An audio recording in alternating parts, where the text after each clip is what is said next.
Hi everyone! I wanted to make a video talking about my first Juneteenth experience. This right here is the Pan-African flag. And there's also another flag for Juneteenth that is blue and red with a kind of star shape on it. I don't have that flag, but I will get it soon. So my first Juneteenth was fantastic.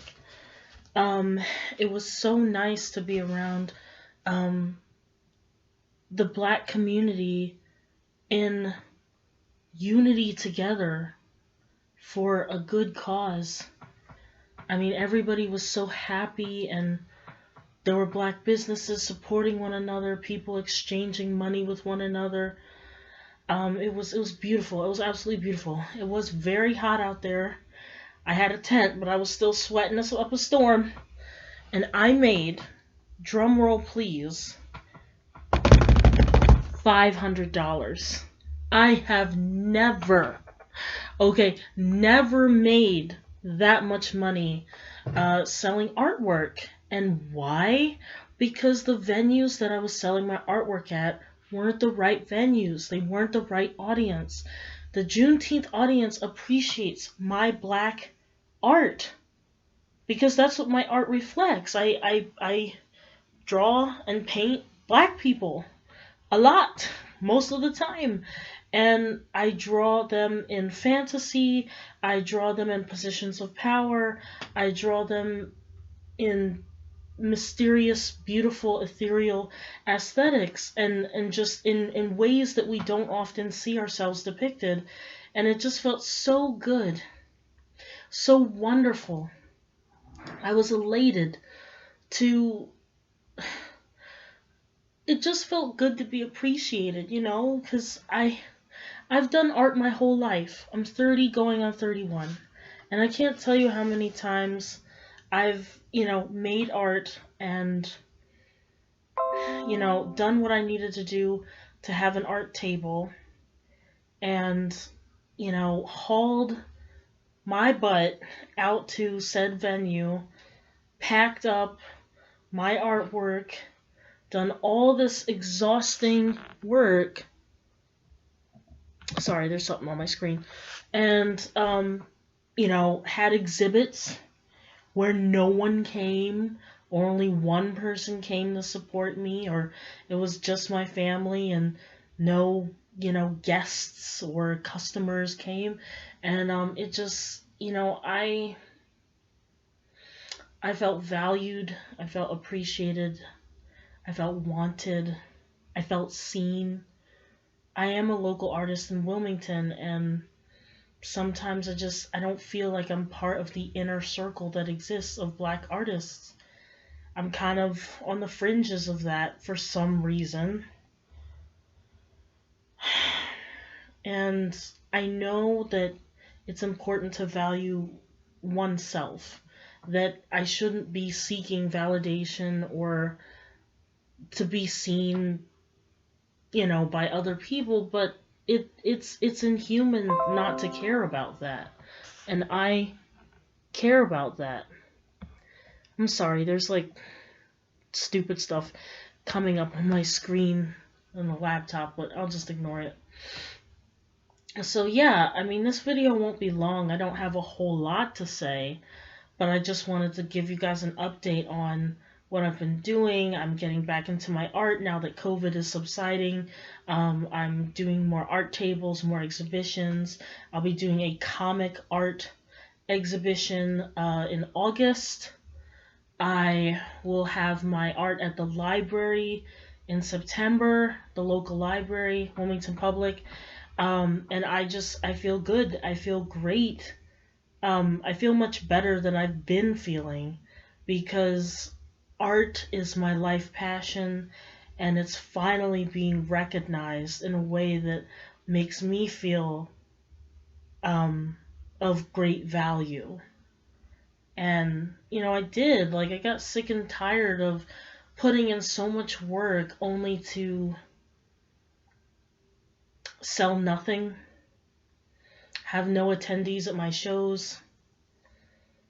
It hurt because it made me question and doubt myself. Like, is my art garbage? Does nobody want what I have to offer? You know, I know what I'm drawing is very specific. It's black, queer, female empowerment. That's a very, very specific niche topic, and not everyone is going to be able to relate to those intersections. But I'm telling you, for the few people that do meet those intersections, my art means the world to them.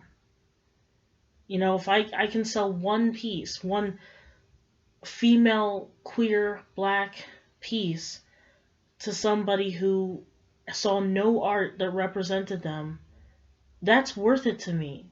You know, how that makes that person feel.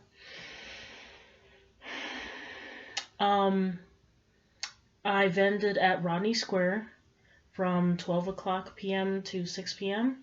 I was quite tired, but it was worth it. It did rain a little bit, but the event was fantastic, and I can't wait till Juneteenth next year. I'll be much more prepared, and I wish everyone a happy Juneteenth, belated Juneteenth, and I wish all artists who struggle to continue trying, continue drawing, continue painting, continue doing what you love, because even though sometimes there'll be shows where nobody comes or it's very few people, even though there'll be times where you sell nothing or sell very little, your time will come.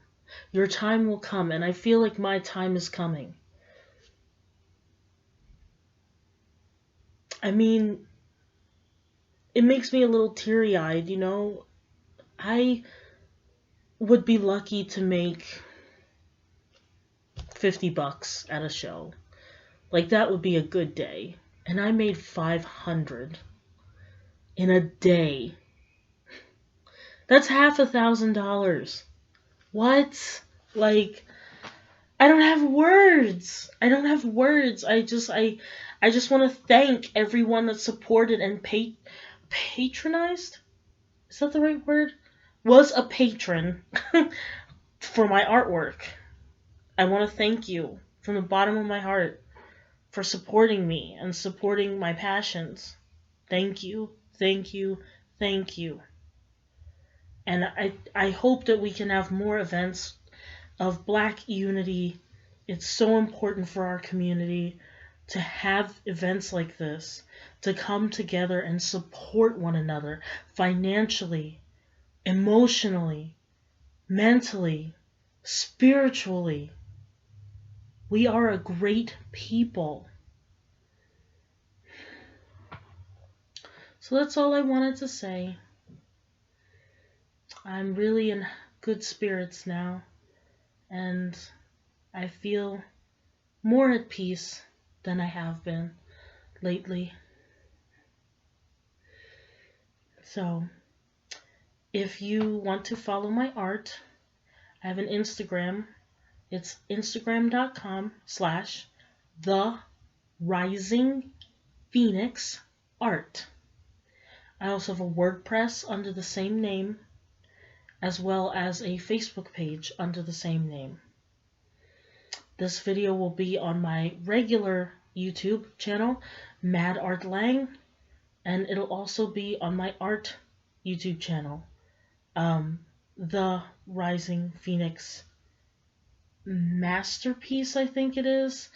I'm not too sure of the title of my art channel, but it's either Rising Phoenix Masterpiece or Rising Phoenix Art. It's one of those. But I hope you all have a fantastic day, and remember to celebrate your blackness. Remember to celebrate your queerness. Remember to celebrate your womanhood. You are a fantastic human being, and even though this world tries to destroy you for those things, you are wonderful, beautifully made in the eyes of God. So, yeah. Let's have one more flag wave. Happy Juneteenth to all my brothers and sisters, to all my kings and queens. You all are beautiful, wonderful, fantastic, creative, and amazing.